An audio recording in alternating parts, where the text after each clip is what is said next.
So we just gonna jump right into the questions, and it's just gonna be about you. So let's go. So I want to know. Well, we want to know as the audience.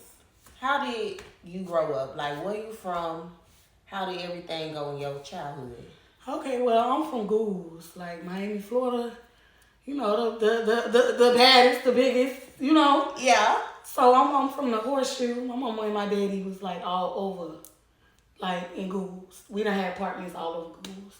So, you know, my mom had 10 kids. My daddy was the biggest dope dealer in Goose. Like, he had like 5 tracks. But my mom, okay, so I was staying with my mama. And I feel like I be so misunderstood from the stuff that, like, happened to me and stuff like that. You feel me? And I don't want nobody to be able to tell my story. I want to be able to tell my story. You feel me? So, okay, so we moved to Goose. My mom had 10 kids. The oldest, when I grew up, we was straight. My mama, every holiday, we was straight. She'll make sure we straight, stuff like that. My mama was a hustler. And I just want y'all to know, this right here is not to bash nobody. This is my truth. And if it hurt anybody, I apologize. Yeah, I apologize if it offend anybody because my relationships right now is going smooth sailing with my mama and everything. So I don't want it to be no bad blood or nothing. And please don't bring it to me. Please. Okay, so you said where I'm from. All right, I know how I grew up. Okay, so for me to acknowledge what was going on at the time, my older siblings had no left. It was just me, my mama. What number is you in that group of 10? Okay, so you got Talis, Tyrone, Sequoia, Jamal, Kato, Nana is my sister that passed away. She passed away from crib death. That's what they call it. Nana, I remember what? No, it was me. So it's Talis, Tyrone, Sequoia, Jamal, Kato, me, Nana. So I'm number 7 of the whole group. So imagine like all the big kids done left the household. They done left. They left my mama. You know, checks was real like big at the time. Like everybody was getting first. You feel me? So they was smelling themselves and they left. No, like, yeah, they left. Well, that's what my mama would say. Like they just left. They went to build their own family. Had kids, everything, just left. So it was me. I was the oldest in the household. So I feel like all the pressure came down on me. Mm-hmm. But I raised, anybody in Goose know I raised my little sister them. Like, every time you see me, you see them. Like, I don't know, it's like, our communication and how our family is, communication and, like, trying to fix things was not a thing with us. So, I don't know, I used to act like a white girl. Like, I used to be crying to myself, like, stuff like that. Like, you know how parents be like, oh, I don't want my kids to feel that. I feel like I felt everything my mama went through. Like, and that's simply what the oldest always feel. Yeah, I feel you was like left to be the oldest. So it's like pressure way down on you. You gotta like handle up. Yeah, so when my friends, I would go around my cousin and my friends, them, I always had my little sister. Always. They mom used to like make sure I was like, oh, just bring your little sister, because they knew how my mom was. Especially my friend Keandra, I rock that girl to the death of me. Her and her sisters is like real sisters. I always wanted, like, somebody to love me like I love them. Like, you get it? Mm-hmm. And them girls is, like, God sent. Like, how we rock together. That's my girl. You feel me? So, her mama and them used to, like, let me over. Everybody mama used to let me over with my little sister and them. And then I felt like I was getting picked on a lot. Like, I used to be the class clown because I ain't never used to be in school as many days. You feel me? Like, my mama, I don't think, because my mama only know what she was taught. You get it? And it's not to make no excuse for nobody, because like I said, I'm going to tell my story. But I feel like people only do what they taught. You feel me? And my mama had tough love, like, for us, like, for everything. Like, I ain't had no emotional bone in my body for my mama. Like, I love my mama, like, you feel me? But it was, like, getting weird at a time. Like, dang, like, this how you is? So, okay, boom. How old were you when you felt like that? When I really seen who she was, like... When you felt like... Oh, I felt like that plenty of times. I felt like that as a young girl. Man, the people that know that. Like, I always used to go to my friends or my cousin's mama and be like, I don't want to watch these kids. I'm tired of this. Like, everybody out there cheering, doing what they doing. I can't do nothing. Like, I grew up fast. Pushing that stroller with them kids. Even going to the stores with my mama. That's when I learned how to be roguish. seriously, like when it came down to stores, I couldn't keep my hand. My first charge is that. So okay, yeah. So you know they got stories. I got pictures of my mama going all out. I feel like she neglected me with emotions, like emotional. Yeah. Like I feel like that's why I always like say I'm misunderstood like a lot because I got a heart of gold. But okay, this what turned me. This what made me notice like okay, these people is something going on. Like y'all not right. Even though okay, my daddy died. My daddy died in 2017, I think. Mm-hmm. I was pregnant. I had just told my daddy that I was pregnant. And he was like, Mama, I don't want you to have all them kids. Like your mama, I don't want you to do that. But I was so angry because I'm like, I confided in you. I trusted you. Like, why would you go tell her knowing how my mama is? My mama ain't got no understanding. Like, that's how I was. And when my daddy died, like the next week, I got a call. I was pregnant with my second baby. I had my first baby. My last time seeing my daddy, I had gave him some beers. Like, I brought him some beers or whatever. And I was just upset with him. I couldn't talk to him and I was like, why would you go tell her? You know how she is. Next week, I lost my daddy. That's when everything crumbled. Everything went left. My mama she was already a different person, but she was a completely different person. But at that time, when I was younger, nobody could tell me nothing about my mama. All the stories, like my brothers and sisters, nobody could tell me nothing about that lady. Nothing. I was defending her. Like, even if I'm around my sister and they talk about my old girl, I'm defending her. Like, no, you ain't gonna talk about because I'm young. I really don't know what really should be. Yeah, like I don't know. So my daddy died. It just showed me what everything was. Like she wasn't all the way there in the headspace. Like I walked to the viewing. I like that. It put me in a bad headspace with my mama. And I'm like, dang, like you. Do you think she was affected by your daddy? I felt like she was affected, but she don't know how to show her emotions. She don't know how to show her feelings. Like, I feel like my family show their feelings about drinking and stuff, and then that's when you're going to hear about it. Like, they not just going to sit down and talk. Yeah. Like, that's why I do my girls different, but I feel like it affected her, but she didn't show me that. It was just like me. She hardcore. Yeah, like, it was just like, okay, I'm the only one hurting around here. My brother in jail, because my daddy got a lot of kids, but from my mama, he got 3 kids. So my brother, who, like, same mama, same daddy, he was in jail. He was in and out jail all his life. Yeah, so it really, like, put a patch in my heart for her. And I had Ari, remember, I was pregnant, so the whole time, nobody ever got my babies for me to grieve, nothing. It was just me and Ari at the time. You feel me? Okay, boom. Now, after the funeral, whatever, mind you, I'm pregnant again. My mama come, she like, you pregnant again, you gotta go. Like a couple weeks after I lost my daddy, she put me out. The first place I went to. After all you did with your siblings and relieved her from stress. It's like my mama ain't never like. She didn't acknowledge that you was helping her with your siblings? No, so it got bad. Let the story run.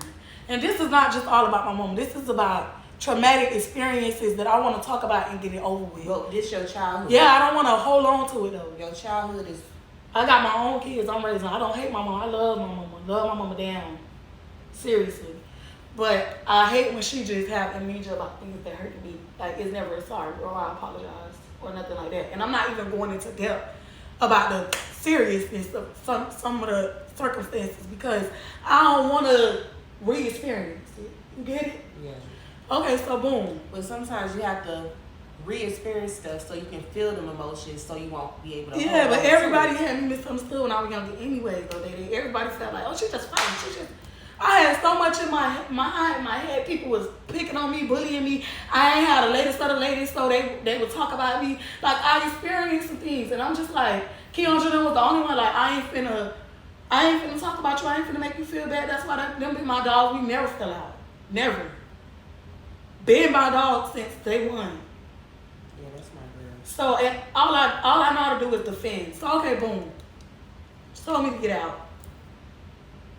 Of course, it's not her first time telling me to get out. When I was found out I was pregnant with Ari, my mama gave me the worst experience of a pregnancy a child can have. or just a young mama can have. And mind you, I was going to school and work. I was working at Walmart and I was going to school when I was pregnant because when I found out I was pregnant, I'm everywhere, y'all. I'm just going as my mind goes. When I found out I was pregnant with Ari, because I skipped with Chanel. But when I found out I was pregnant with Ari, my daddy was alive at the time. So, yeah, my mom was the worst. Oh, I'm not gonna, mind you, I've been telling her, I'm everything I felt when I was younger, I was been telling her, like, oh, I feel like I like boys. Like, even when I first got wet, I told my mama, like, because I felt like we was close. Naive. You feel me? So I went to tell her about everything. As you should, though. But she put me out when she found out I was pregnant with Ari, too. That wasn't her first time. She put me out, I was at my godmom's house looking a mess. And I still was trying to go to school. I still was trying to go to Maverick.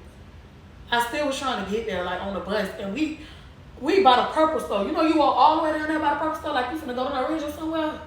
Mm-hmm. I'm walking all the way down there catching the bus right there. And then, you know, Mavericks, when the time changed, it be pitch black dark by the time you make it back. What bus you used to catch, the 70? Yes. So that ain't her first time putting me out. That was her second time. And that's when I felt like abandonment it was abandonment. Like I felt it. I was going through it. But why do you think she felt the need to treat you like that? Like, oh, you pregnant? So it's gonna be, before you got pregnant, everything was like good?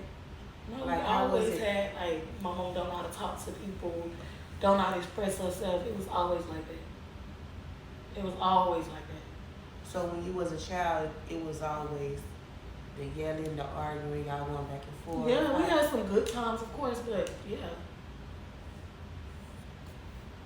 And when she put me out the first time, I came back and I just thought it was going to be different. Do you think she expected more from you? How do you expect more from me? You get what you put out. No, but I'm saying, like, you know how mamas don't want you to follow their footsteps? If that was the case, teach me. I'm tired of learning. I'm tired of being on eggshells. I'm tired of having it tough. Like, I never needed that. Everybody could go stay with their mama. Everybody.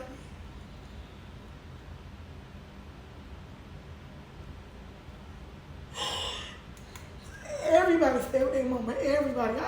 Even with y'all, like, y'all don't understand how much of a blessing that is. So, because stay with your mama without getting put out, like, going through it with your kids, everything. Nobody understand how that feels.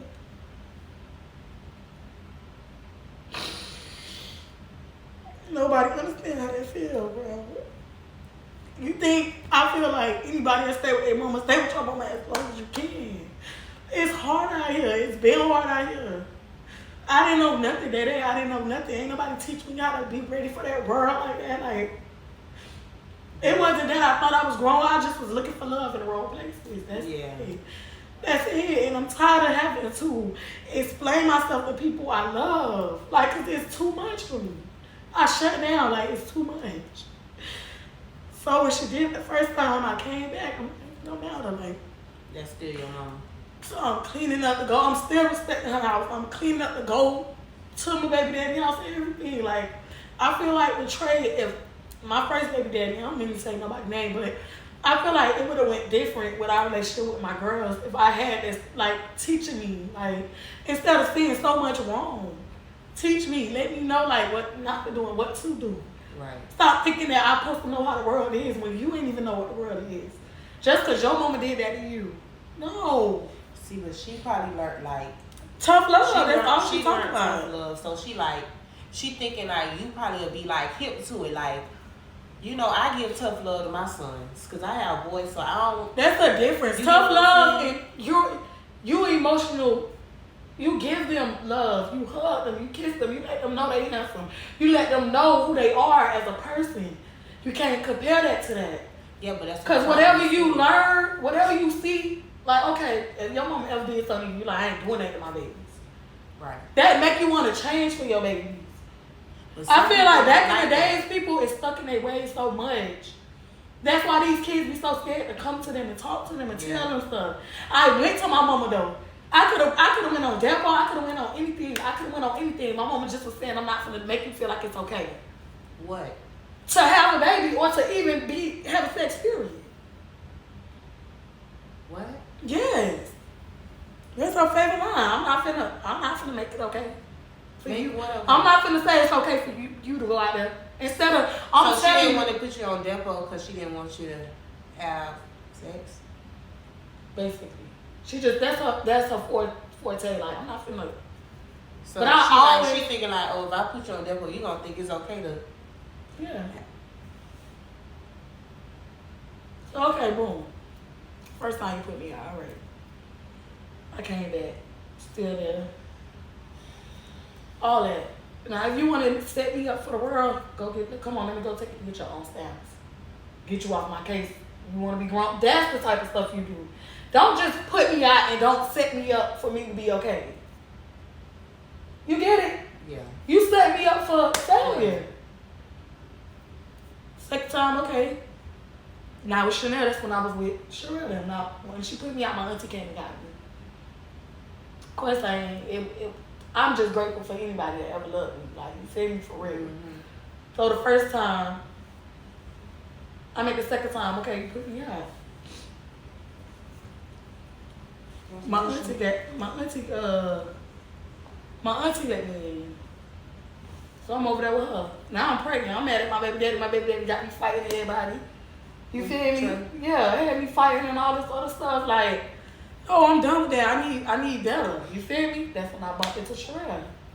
He lied about his age, of course. But the second day that man came, he brought Tiara shoes. He had diapers for everything. Younger than me, and I didn't even know he was young. Real. Yeah.